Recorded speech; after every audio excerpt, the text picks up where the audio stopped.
హైదరాబాద్లో ఏప్రిల్ 14న జరిగే గిరిజన శక్తి రాజ్యాంగ రక్షణ ర్యాలీ పోస్టర్ ఆవిష్కరణ జరిగింది.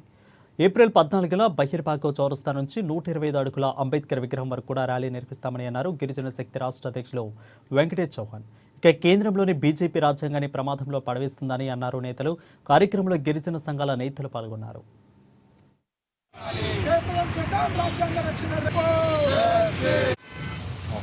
భారత రాజ్యాంగ రక్షణ ర్యాలీ గిరిజన శక్తి ఆర్గనైజేషన్ ఆధ్వర్యంలో ఏప్రిల్ 14న సాయంత్రం 5 గంటలకు బషీర్బాగ్ చౌరస్తా నిజాం కళాశాల ఎదురుగా ఎల్బీ స్టేడియం ముందు నుంచి బాబాసాహెబ్ అంబేద్కర్ 125 అడుగుల విగ్రహం వరకు పెద్ద ఎత్తున తెలంగాణ రాష్ట్రంలోని అన్ని ఎస్సీ ఎస్టీ బీసీ మైనార్టీ సంఘాలు అగ్రవర్ణాల్లోని పేదలు కూడా పాల్గొనవలసినటువంటి సందర్భం ఇది.